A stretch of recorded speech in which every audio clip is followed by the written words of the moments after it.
everyone, and welcome to the Inner Loops YouTube channel. I'm Kira, and today, as part of our Authors Corner series, I'll be having a conversation with Courtney Leblanc about her new book of poetry, Exquisite Bloody Beating Heart. For all things Courtney, you can follow the links in our bio, including a link to our website, which will take you to articles, interviews, podcasts, and most importantly, a link to purchase Courtney's book directly through Riot in Your Throat.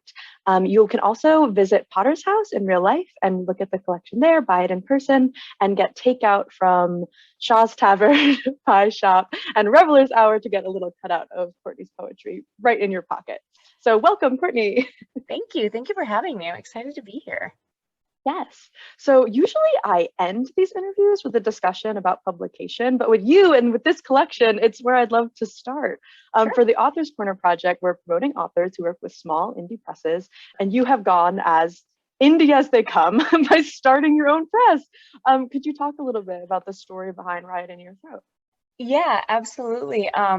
So pre-pandemic, my job had me traveling a lot, like 50% of the time. So I had a lot going on and was still able to balance my writing with my day job. And then the pandemic hit and travel all sort of shut down. And I found myself having a little more time on my hands. And I started thinking about what I was giving to the poetry world already, but what I really wanted to give back. And I have a business background as well as a poetry background. I'm a strange writer who went to business school first. And I thought about starting a press, what I could offer poets, and if I could do it, and how to balance both the creative side and the business side. And I just realized very quickly that I might be able to do that pretty well. And so I talked to a few other presses where I know people, got some information about how they run and what they farm out versus what they do in-house.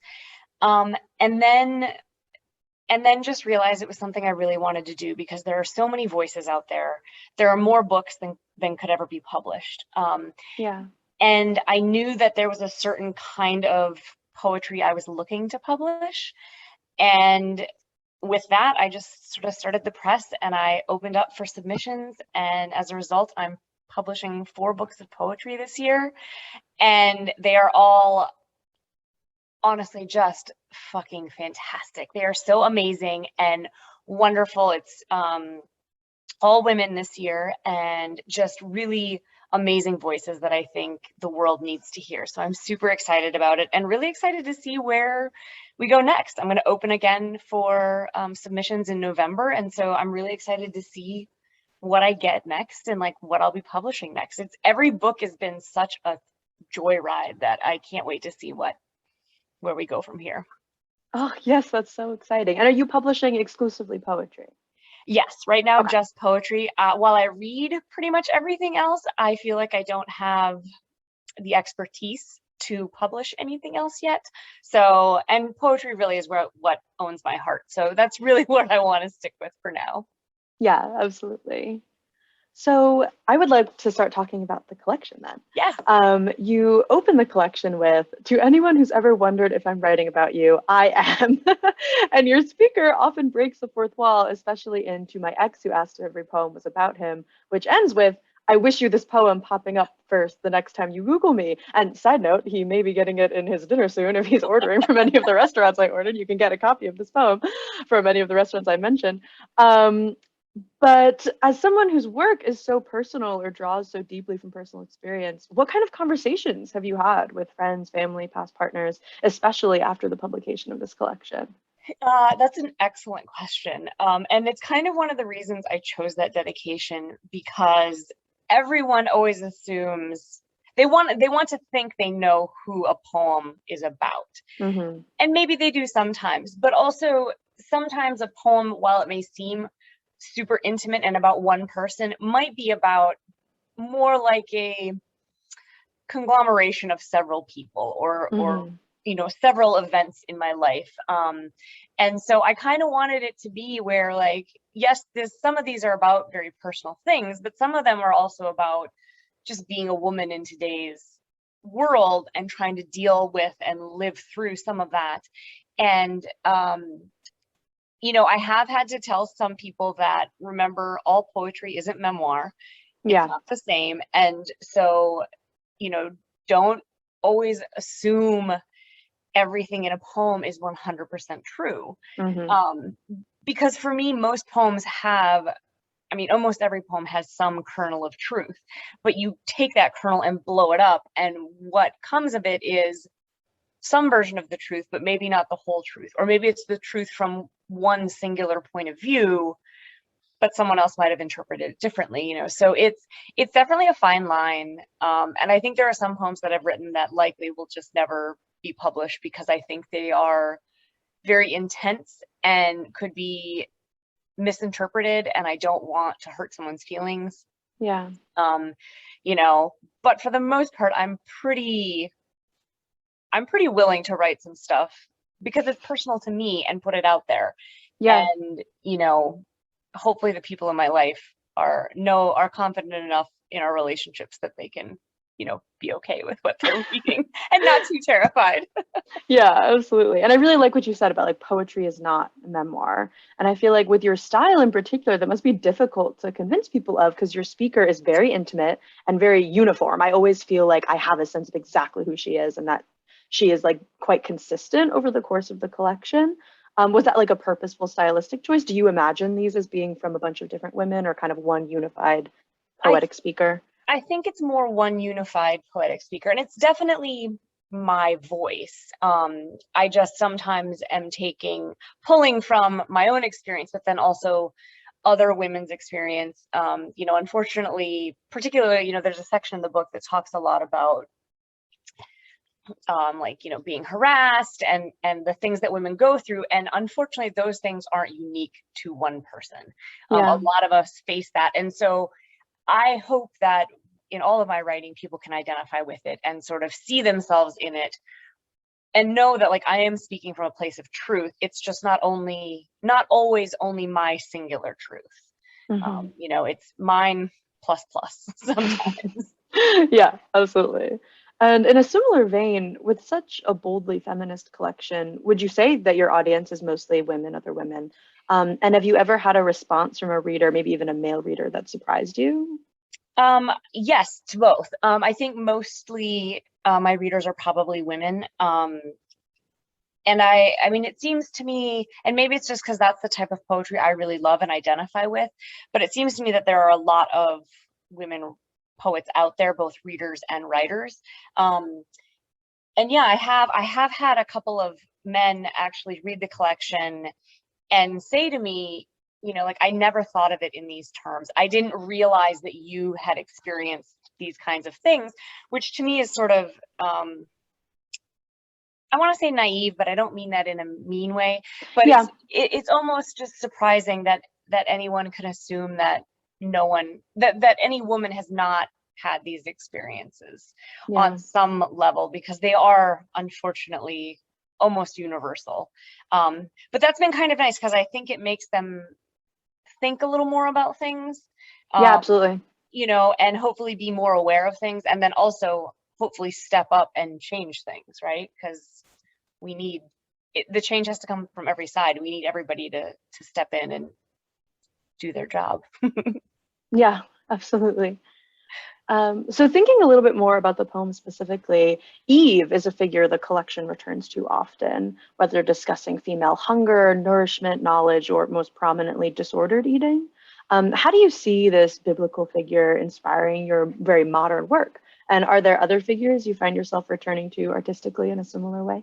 Um, I am not a religious person, Yeah. and and so the story of Eve has always kind of bothered me because she's always portrayed as secondary. Like she was made of Adam's rib, and she was the one who ate the apple and cursed them with their sin of knowledge. Um, and so I really wanted to give her a different voice, something that wasn't secondary to Adam.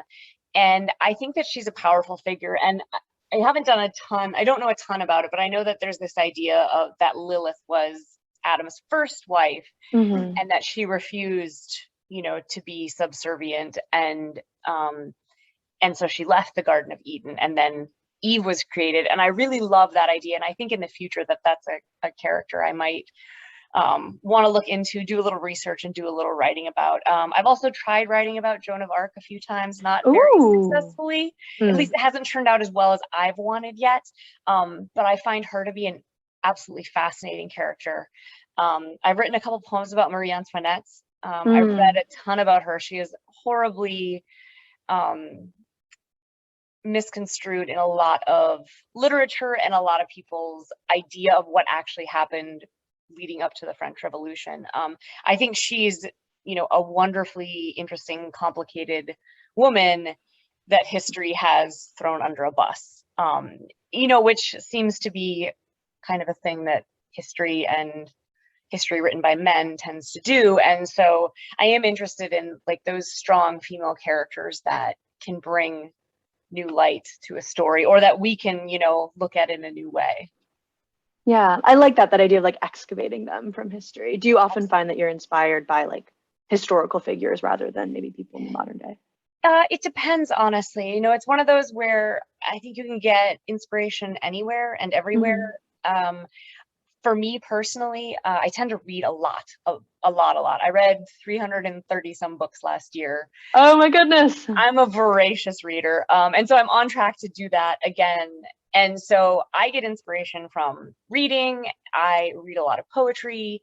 And so I just try to like pull it from everywhere. I don't think there's any one source. But like I read a whole series of historical fiction, but based on real events about Marie Antoinette, which was like fascinating, and I'm obsessed with it. And if it's ever safe to travel again, I would love to go to Versailles and see the palace and like, immerse myself in it, and who knows, see what comes of it. Hopefully some poems.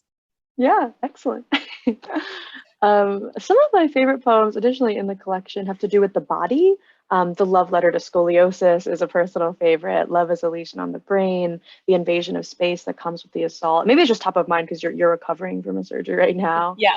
I also really love, this is separate, but the image of that starfish crumbling in bleach. Oh, absolutely one of my favorites. And Shane Delbeers touches on this too in her review, the idea that the body, especially the female body, is a war zone. How do you see that awareness manifest in your work or the way that you work with the body? I think it comes through a lot with what you're saying. I have a history of disordered eating. I write a lot about that, but I also try to write about loving my body, because I think it's important as women that we try to do that. It's not always easy, right? It's very hard in today's society to love your body and have body confidence. So I try with some things to talk about it in a different way, particularly like the love poem to my scoliosis. It's something I've had when they discovered it. I was 16 and done growing, so they couldn't correct it. And it's not severe, but it is limiting. It causes pain. I see a weekly neuromuscular physical therapist to like help me manage the pain and stuff. And that's a part of me. And so figuring out how to love that is a goal. I mean, I'm 42 and I'd kind of hoped that by now I would love myself a lot more. But I'm getting there. I think everyone is a work in progress. And, I think it's important. I think that when we write about those things honestly, we bring light to it and hopefully shed some of the shame that a lot of women have about our bodies or how we feel about them or how society has made us feel about them. And, hopefully by writing about it, it takes that away, sheds some light, and also like changes my own perspective of it. So that's the goal, at least. Yeah, absolutely. And I feel like that comes through in the collection, the being torn between kind of writing through this as a way to empower yourself, but also as a way to kind of market it, like a diary almost. Yeah. Excellent. Thinking about the technical aspects of your poetry, a good chunk of the collection is in free verse, but we also get these really delightful experimentations with form, like in Self-Portrait as a Form Rejection Letter. How would you describe your relationship with form as a poet? So I used to hate form and be terrified of it. When I did my MFA, one of the instructors was a Pulitzer Prize winner form poet. And I was scared to take a class with him because I was like, no, he's going to make me write in form. And I hate form because, you know, it forces these rules on you and there's constraint. And I don't want that. I want to write what I want to write. And then another poet introduced me to form poetry by saying, here are the rules, but feel free to break them any way you need to. And for some reason I needed someone to say that because it was like I had this blockage in my brain that if I was going to write form poetry, God damn it, I had to follow all the rules. And obviously that's not true at all. And so I found it to be really fun. It can be very challenging, particularly if it's a form that repeats lines or repeats certain words. It can be challenging because, you know, I have a pantoum, I think it's a pantoum I wrote about Amy Winehouse. And the repeating word is black. And at first I was like, oh, this is way too challenging. But I ended up, you just have to get a little creative. And that's where the fun comes out in it, right? And I've found that form poetry can be really good if you're in a rut, because if you're not feeling creative and you can't sort of, you know, get out of that fallow season that we all have, right? Trying to write a form poem forces you to write within certain constraints, which can then just get the pencil moving. And sometimes that's half the battle. So I found them to be much more freeing than I initially thought they would be. Kind of sad I didn't take a class now from that writer. It might have been very good for me. But he talked way too much about iambic pentameter, and that just is, I could never write in that. That's way too intense for me. And do you have a favorite poem from the collection, or a poem that you like to read particularly because you feel like it gains something being read in front of an audience? There are a few that I mean, I love a lot of them, obviously. You don't really put in a poem that you don't love. There are a few that I read regularly, and then there are some that I don't read very often. I think the last poem in the book is a lovely poem. It's where the book gets its title from, because the exquisite bloody beating heart is a line in the poem. And when I was compiling the collection and trying to figure out what to name the collection, I was at a workshop up in Maine. This was pre-pandemic, obviously. And I was talking to one of the instructors, and I said, well, I think I either wanted to be, I think it was something like A Garden I Must Tend or Exquisite Bloody Beating Heart. And he looked at me and he was like, I barely know you, but I can tell you that A Garden I Must Tend is absolutely not the kind of poetry you write. And I mean, I think I'd known that person for like 2 days, and I realized that it was absolutely an excellent piece of advice. And so that poem is actually a love poem. And, you know, but it's not a traditional love poem, because those aren't fun. You know, it comes at it from a different angle. It talks about evolution and things like that. And I think it was the perfect poem to end the collection on. And also it gave me the perfect title for the collection, because the title is fitting on so many other levels. I think it does so much work for the collection. And so I like that poem, and I like how it ended up tying everything together in the end. Yeah, absolutely. Thinking about production details like that, I am so personally interested in cover art. Could you talk a little bit about how you came to this cover for the collection? Yes, I would love to, because I am obsessed with this artist. Her name is Victoria Olt. I think she lives on an island in the Caribbean now. She used to live in Europe, I think. But I found her art on Instagram, as you do when you go down a wormhole on the internet. And I really, really loved it. And her artwork actually is also on the cover of my first book.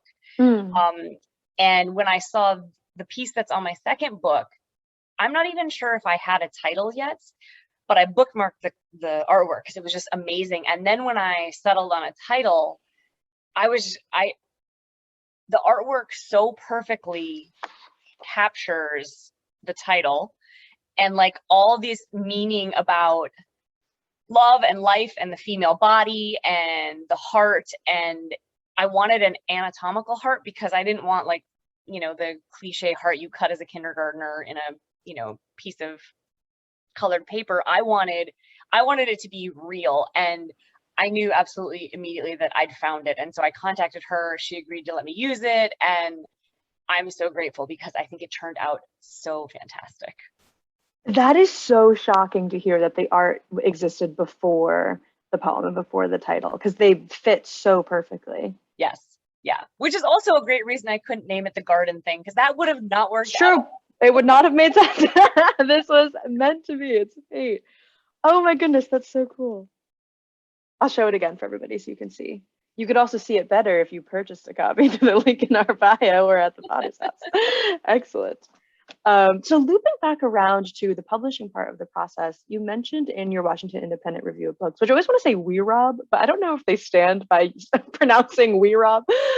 In your Washington Independent Review of Books article, you talked about how the resources you received from publishing in the past was like not up to necessarily the standard of what you yourself would like to give to authors. And I mean, as publishing your own book yourself, could you talk a little bit more about that process, what promoting the book looks like, especially as the owner, founder of a press? Yeah, definitely. The reality of it is, I think every independent press, the founders or the editors in chief have day jobs that are, sometimes in the creative field, sometimes separate.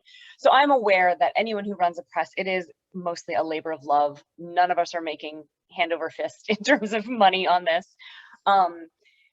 But I also know that a lot of them are limited in terms of what they can offer their poets or their writers. And I knew that, but I wanted to be able to offer more. So I don't have a formal marketing or PR person. I do a lot of it myself, but I work really hard to secure readings for poets. I'm thankful that I have a lot of connections, and particularly the one thing good that came out of the pandemic is everything went online and went on Zoom. So no matter where a person is at, you can participate in these readings. And there have been a lot of people that have started these great reading series as a way to feel connected during the pandemic. And so by just starting to attend a lot of those, I made connections, and then I helped link the poets I'm publishing with the people running the reading series.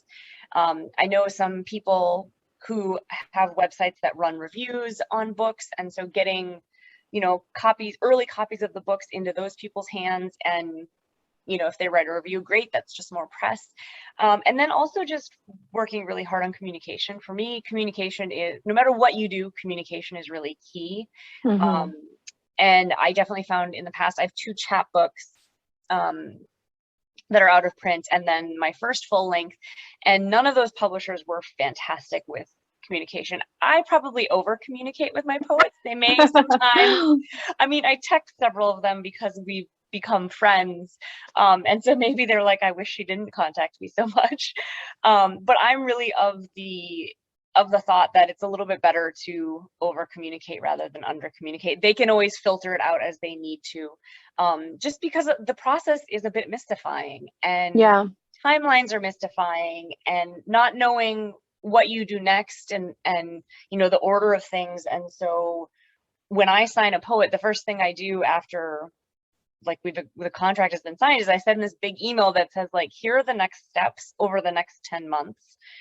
And then kind of say, but we don't have to worry about steps 7 through 10. Let's focus on the first 3. And for me, it's worked really well. I'm very type A, and because I have a business background, I need to set those things out and map them out on a time, on the schedule, because I'm not just doing 1 book a year. I did 4 books in the first year, which, at the time seemed really manageable, and it actually has been. But when I was doing the first one, I thought, oh my God, did I overextend myself? This may have been too much. And it ended up being perfect. And so for me right now, 4 books a year is kind of, or up to 4 books a year is kind of the sweet spot. But really just, trying to support the poets I can in any way, working really hard to do a ton of marketing online, on social media, which can be exhausting. And sometimes I feel like, am I being obnoxious by constantly pushing these books? But they're also books that I really, really believe in, and that I am obsessed with, and that even if I weren't publishing them, I would want to read them. And so I want other people to read them, in part because I love them so much. Yes, I want them to sell well because that helps the press and it means I can keep publishing books. but I really just want people to read these poems because they're so amazing and they need to know these poets. So I hope that, you know, that comes through, and my love of it comes through more than me being obnoxious and just pushing books on people. I think the pushing comes from the love and it comes through. They're connected. Oh, that's really wonderful. I wish you all the best. And I wish everybody watching this video to look at the links in our bio or in our description and to publish them or to purchase them as well. So that's wonderful. Okay, well, that brings us to time. Thank you so much for chatting with me today. Thank you for having me. This has been such a lovely thing. Interloop is amazing and I love them so much. Oh, yay, thank you. Could you tell everybody where they can find you on the internet and also where they could find Riot in Your Throat on the internet? Yes. The press is riotinyourthroat.com. We are on Instagram and on Facebook and Twitter. It's all Riot in Your Throat. Online, I am on Twitter. I am WordPerv, and on Instagram, I'm WordPerv79. So you can find me there. Check us out. I would love your support. Follow us, retweet our stuff. You know, come to a reading online. Just support other poets. It's really what I want. And that's what we want as well. So I'll leave it at that. Thank you, everybody. Bye. Thanks. Bye.